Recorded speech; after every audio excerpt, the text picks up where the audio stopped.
নেটফ্লিক্সে একটি মুভি এসেছে যার নাম হচ্ছে মালিসন। চলো জেনে নি কেমন হলো।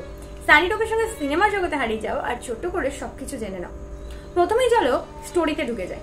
স্টোরি হচ্ছে একজন চোরের, যে ছোটখাটো চুরি বাটপারি করেই তার দৈনন্দিন জীবন চালাতো। হঠাৎ তার একজন ধনী ব্যক্তির সাথে দেখা হয়ে যায়, যে ব্যক্তির আবার ভুলে যাওয়ার রোগ আছে।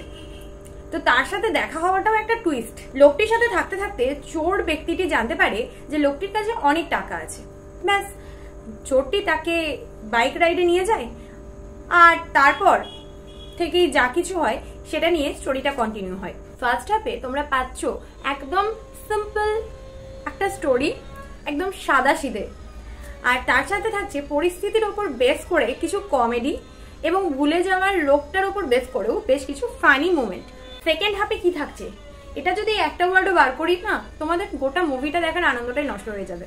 মানে গোটাটাই টুইস্ট আর টার্নে ভরা, আর সেকেন্ড হাফটাই আসল এই মুভিটার। শুধু একটা কথা তোমাদের বলতে পারি যে ফার্স্ট হাফে যা কিছু দেখে তোমরা সেকেন্ড হাফে আসবে, তোমরা জাস্ট আইডিয়া করতে পারবে না যে এভাবে সবকিছু ওলট পালট হয়ে যেতে পারে। মানে ফুল টাইমটা তোমরা এনজয় করবে।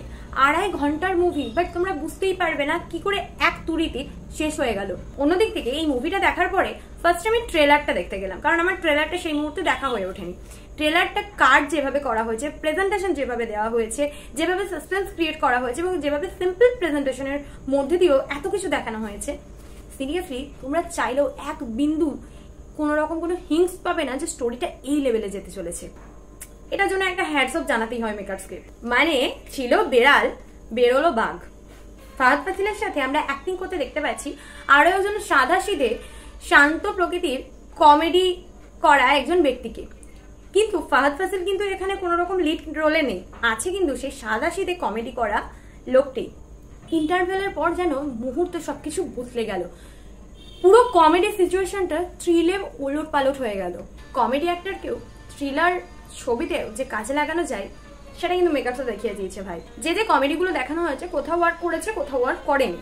তবে তোমরা এটা হিন্দি ডাব ভার্সনে দেখতে পাবে, বাট ডাব যে ব্যাপারটা এটা তোমরা অলরেডি বুঝতে পারবে যে এটা আমরা ডাব ভার্সনই দেখছি, মানে বোঝা যাবে, ক্লিয়ার না।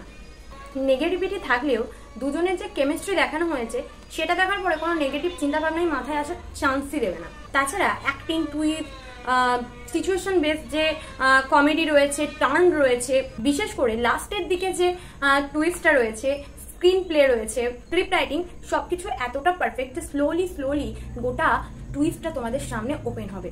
আর সিরিয়াসলি এটা কিন্তু অনেক বেশি কানেক্ট করবে তোমাদেরকে। অবশ্যই এটাকে আমরা মাস্ট ওয়াচ ক্যাটাগরিতে ফেলতেই পারি, কারণ এর মধ্যে emotion, comedy, thrill, social message সবকিছুই কিন্তু তোমরা পাবে। তো এক কথায় খুব সিম্পল প্রেজেন্টেশনও যে এতটা অসাধারণ একটা মুভি তোমাদেরকে উপহার দিতে পারে, সেটা এই মুভিটা দেখলে তবেই তোমরা বিশ্বাস করবে। তাই বলবো, যদি তোমাদের কাছে নেটফ্লিক্স অ্যাভেলেবেল থাকে তাহলে অবশ্যই এই মুভিটা একবার হলেও দেখো। আজকের মতো ভিডিওটি এখানেই শেষ করছি। সানি টকের সঙ্গে সিনেমার বকবক হয়েছে শেষ। আমার আছে নতুন মুভি নিয়ে, তোমরা সবসময় থাকো ফ্রেশ। যাবার আগে সাবস্ক্রাইব করে যেতে কিন্তু ভুললে চলবে না।